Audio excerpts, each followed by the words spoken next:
Greetings all, Ferrariman601 here. There comes a time in the creative lifespan of any YouTuber where one has to reevaluate his life choices, the creative direction of the channel and the content that it's producing. I've been thinking about questions like these in the past couple of weeks, and it's time now, dear viewers, that I share my conclusions with all of you. It's time for me to do a little bit of a change of pace. It's time for me to abandon sim racing. It's time for me to stop the hot laps, to stop the mod reviews, to stop R-Factor and iRacing and Assetto Corsa, and even the occasional F1 2017 cameo. It's time for me to forget all of that. It is high time, dear viewers, that I show you what this true passion is. Beloved audience, for the first time, forevermore, the subject matter of Ferrariman601, this 2009 Hyundai Accent. Now, why would I choose a Hyundai Accent as my life's obsession, my true passion for existing? Well, really, I think the answer is quite simple. This car, believe it or not, is quite unique. It is quite special to me, and it is quite special for the world in general. What other sort of vehicle has this pumpkin, blood orange sort of color? Depending on the light that you're looking at it in, it goes from deep red to a pumpkin orange, almost to a pumpkin spice. It really is a chameleon. It looks good at any time of year, I really must say. Look at all of the road salt on it. It stands out so nicely against that deep blood orange paint. I mean, have a look. You can tell that it's recently been winter time here in New Jersey because, yeah, have a look at that. It is encrusted on solid, but underneath, have a look. The paintwork is nearly faultless. Just a couple of stone chips here and there, but that's expected for a car that's done 92,000 and a bit miles. Really, though, I wouldn't think it was a mile over 91,000. Honestly, I mean, have a look at this. Big Michelin tires on this. I miss Michelin in Formula One, but look, this Hyundai Accent has Michelin tires, and I'm really happy about it. And the best part about it is, look, they have got some decent meat on them. That's not too bad, is it? We've got very nice hubcaps here, made in the finest Korean plastic. I mean, really, if you want plastic parts, Southeast Asia is definitely where you have to go. Korea, #1 in hubcap manufacturing. Speaking of wheel nuts, the Haas Formula One team definitely needs to study up on this. 4 wheel nuts, not just one. Haas, put 4 wheel nuts on your car next time. And have a look at this, max load 500 kilograms on that tire. You getting that? Wow, that's almost the entire weight of a Formula One car on one tire. This Hyundai really is built to please, I must say. Door handle details on this, I mean, truly exquisite. Look at that shut line. I could almost get the tip of my finger in there. It's really fantastic. And then the best part is when you open it up, this is luxury. Truly, it is luxury, ladies and gentlemen. The door panels here, the finest Korean plastic. Door locks, manual door locks. Look at that. I love manual things in cars. A door lock. How many people have manual door locks anymore? And the best part, windows. Look at that. A manual window. Really fantastic. You don't need these switches and relays that can just go bad after a while. Just really, it's tremendous. But the best part of this car really is under the hood, and that's what I'm going to show you next. To get under the hood, you just kind of got to reach down here in the footwell and pull this little lever, which sometimes wants to go and other times doesn't want to go. But, you know, it's a little bit of spontaneity, a little bit of surprise in your life. And then all you do is just reach underneath here and then just try to find the hood release, which, there it is. Oh yeah, look at that. This is one hell of an engine. Let's talk about this engine next. After you manage to secure the hood prop, as you see, which is quite smartly integrated into the hood itself. It's not sitting here in the middle on the front valance or anything like that. No, it actually clips in here to the hood, really, and then you just pull it down. Gravity helps you pull it down. It's really great. And it just sticks in a little gap right in here. Absolutely brilliant. Have a look at the attention to detail under the hood here with this structure underneath. Really, that absolutely sounds like quality, does it not? But really, the engine is what we're here to see. 1.6 liter, naturally aspirated, 16 valve double overhead cam inline 4-cylinder. 1.6 liters. Does that number remind you of anything?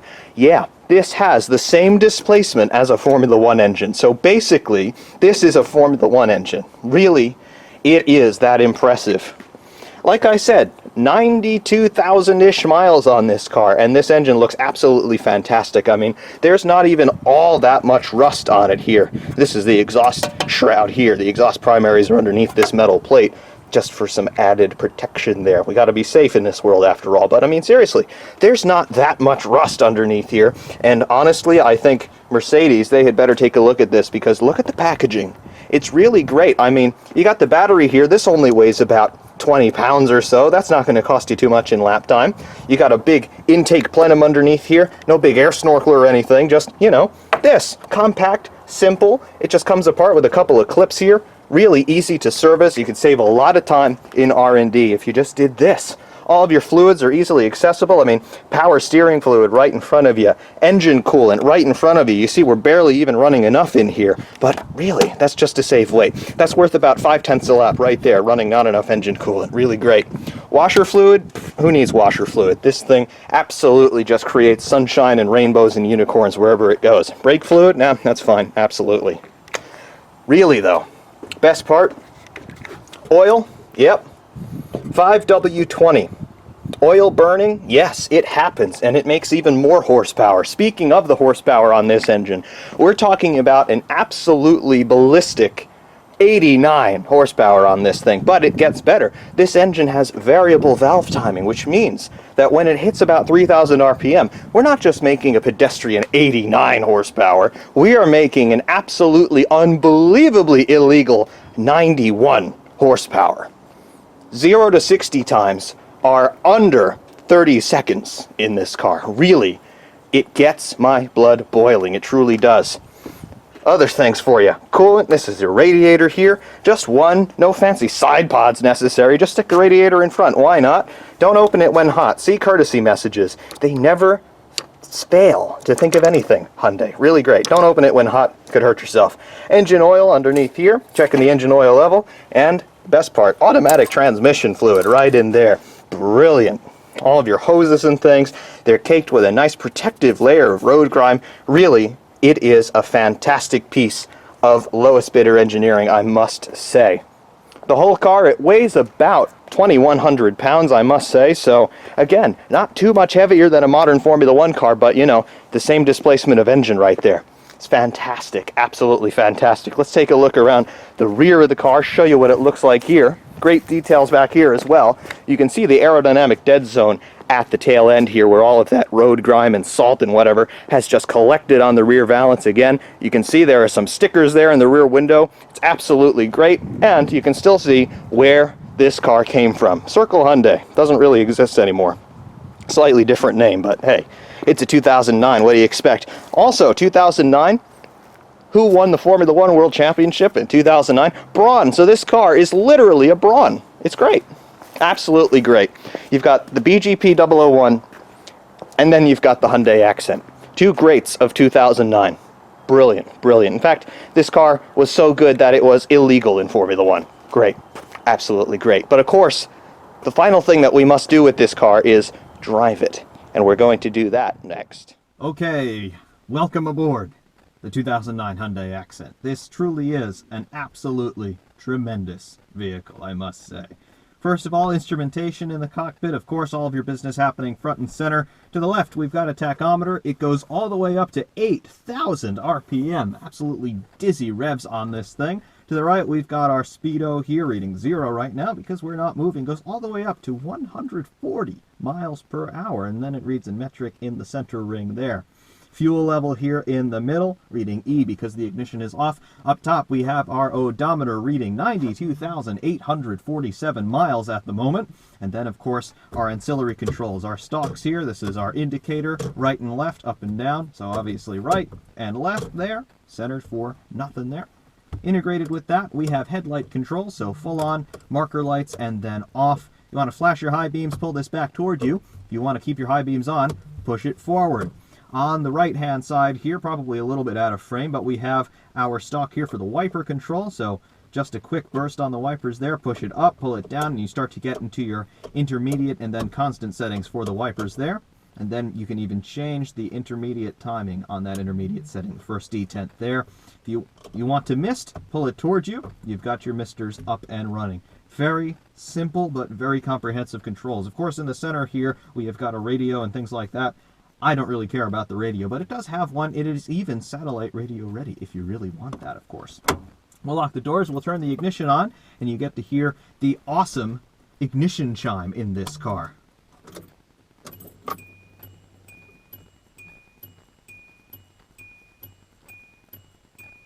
I did not want to talk over that. That chime really speaks to me. It really reminds me about everything that is truly good and worthy in life. Anyway, it's time to bring life to the monstrous 1.6 liter engine. Listen to that. All 4 pistons and all 16 valves reciprocating in perfect harmony. We've got about 1200 RPM indicated there on the tach. It will warm up a little bit. We are at cold idle at the moment.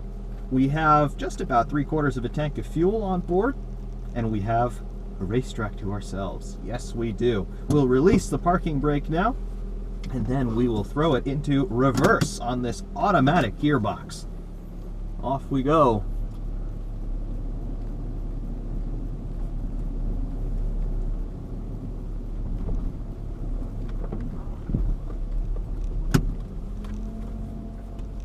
Into drive.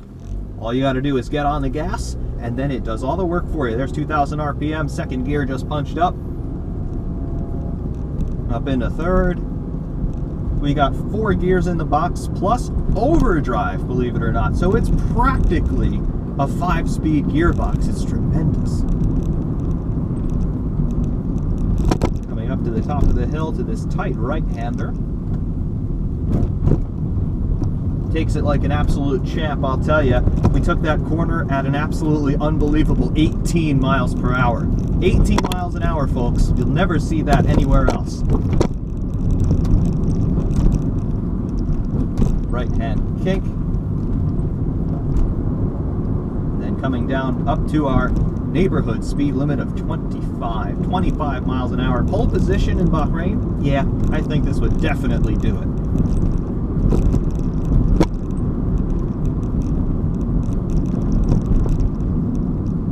Of course, this car is so incredibly reliable and so incredibly sturdily built that I don't even have a thermostat on the dash. There's really no need for it, if you could believe it. Got the indicator up there, though, indicating to the right. And we'll just go here. Full throttle, here we go. 6,500 RPM there.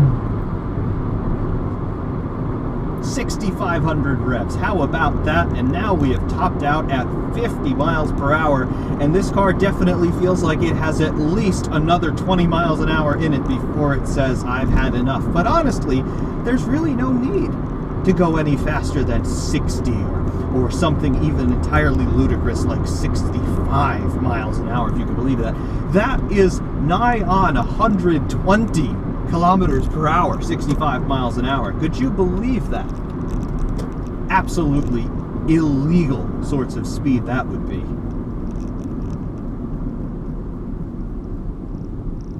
Anyway, on the brakes here again, there's no gear changing necessary for me.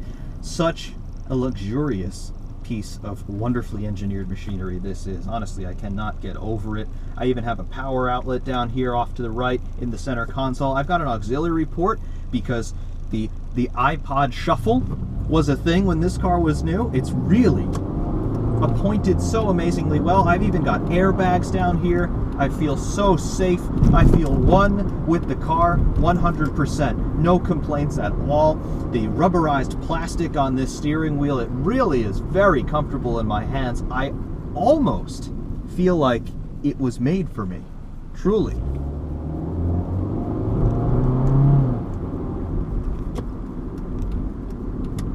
Look at this pretentious guy and his Lexus in front of us. If only he knew just what ferocity sat behind him.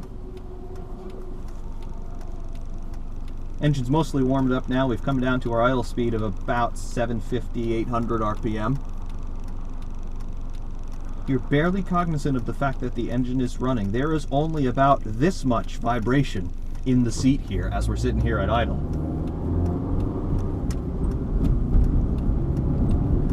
down through the intersection. I'd like to open the throttle, but we've got someone pulling out in front of us, as always. Because, you know, New Jersey, it does that.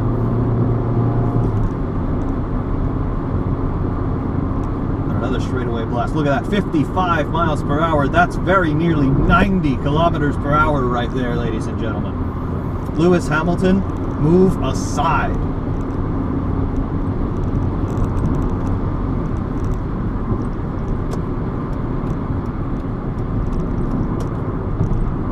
Will we retain the green light? No, we will not. But here's an opportunity. Look at the braking performance. 55 miles an hour to 0 in only about 1,000 feet. How about that? That is stopping power. You don't need the carbon brakes like you've got in these highfalutin Formula One cars. No need for it at all. Just ceramic pads on steel rotors that probably were last changed 60,000 miles ago. They feel absolutely rock solid. The pedal is only going down by about 7 inches before the brake pads really start to grab. Tremendous poise.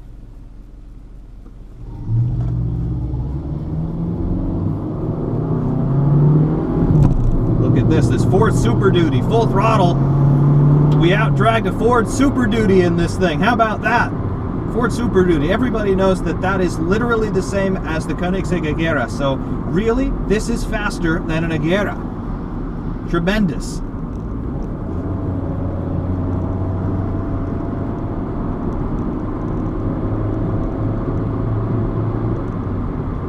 Absolutely loving this to death, though. I told you that this car is my life's passion, and truly, it is. Another opportunity to sample the big brakes on this thing. Again, 50 to 0, that was like 1,200 feet or so. You know, you got to take an average. So, you know, the first one was about 1,000 feet, second one about 1,200 feet. So, on average, this thing can stop in about 6 inches. Absolutely tremendous. You feel about 12 G of decel when you get on the brakes. It really is quite extraordinary.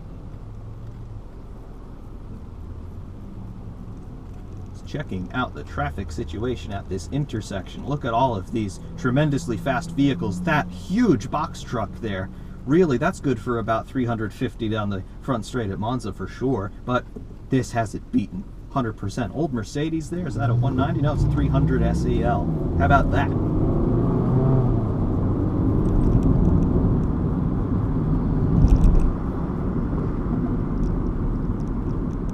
Ford Super Duty and the Mercedes. How about that?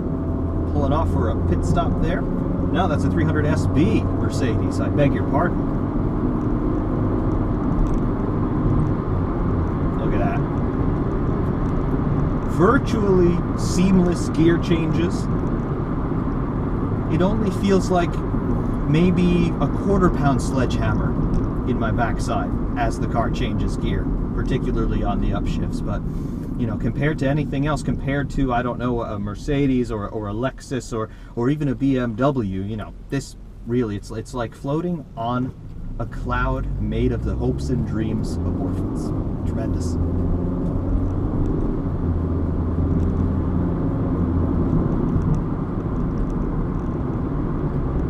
(2,000 RPM, settling back down to about 1650. 41 miles an hour. Great. Really, really great. Suspension's really working well as well. This straight and level and mostly flat road suspension's taking it like an absolute champ.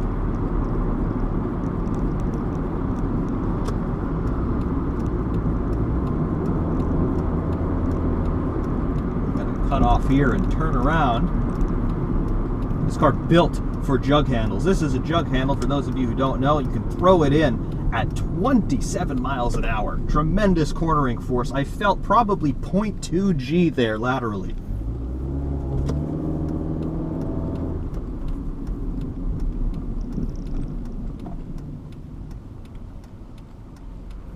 I'm not sure if this GoPro is truly capable of picking up all of the nuances and the noises that I'm hearing from the engine and from the chassis, but I can tell you that the rear struts back there, I'm hearing this banging noise from the rear struts, and that's telling you that they're really working very well.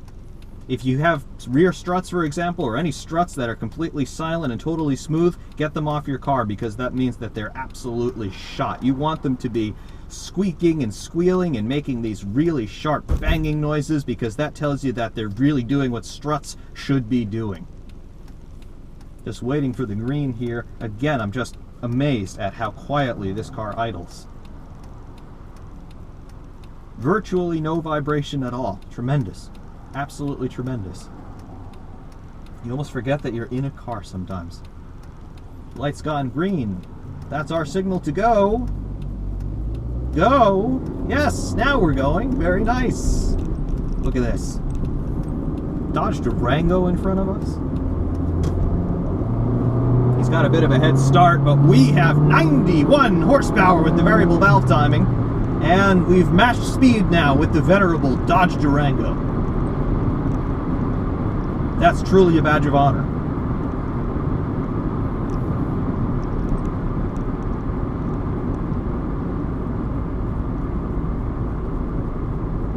One more time on the brakes. Look at that.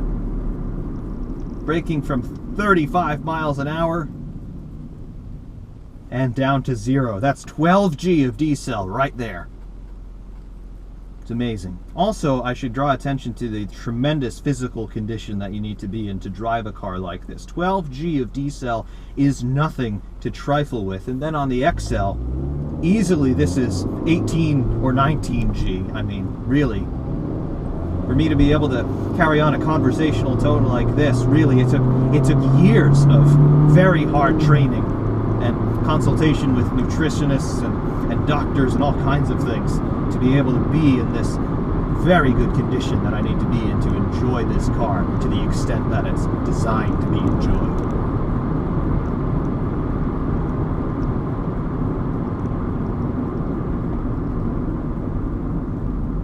One more time, hard on the brakes now. The last bit of the braking is the most impressive in my opinion. You go down from 20 miles an hour to 0, and that only takes about 6 seconds.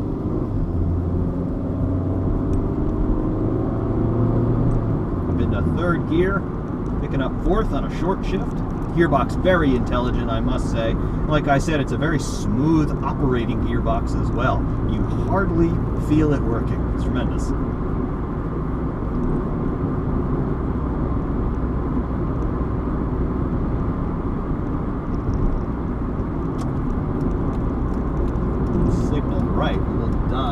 In from whence we came.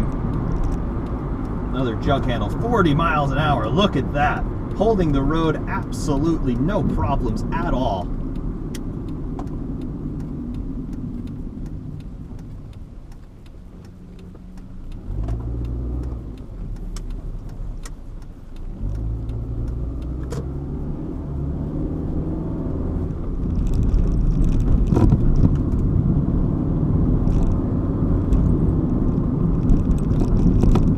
We have to be respectful of the neighborhood speed limits here. Even though a vehicle as special as this really shouldn't be subject to them, we must abide by them because the other half of civilization knows not of this tremendous power. So we don't want to make them feel too bad.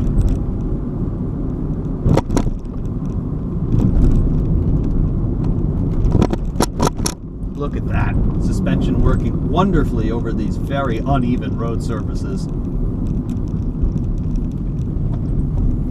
I was only jostled in my seat about that much, or maybe that much. Hardly anything at all.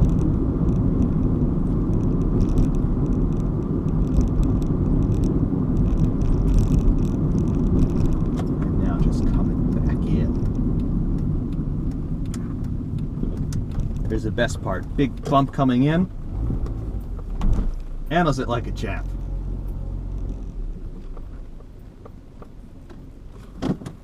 We'll put it in park and apply the parking brake, and we'll shut it down. How about that? 2009 Hyundai Accent. Same displacement as a modern Formula One engine. It's the same build year as the Braun BGP 001, so it really is very much like the Mercedes W09. Very much. The Brawn became the Mercedes, and the Mercedes is a 1.6 liter engine, so this is, as near as makes no difference, the Mercedes W09. It really is that special a vehicle. It's done 92,852 miles now, and definitely it's going to do another 92,852 more. Absolutely wonderful experience this car is to drive. It truly is a privilege every time that I get the chance to drive this car, because really I'm very appreciative of the power and performance that it has, and really, I must say, only a fool would believe something like this. Until next time, Ferrariman601 saying thank you very much for watching, and of course we will see you soon. Ladies and gentlemen, the new subject matter forevermore for Ferrariman601 is this.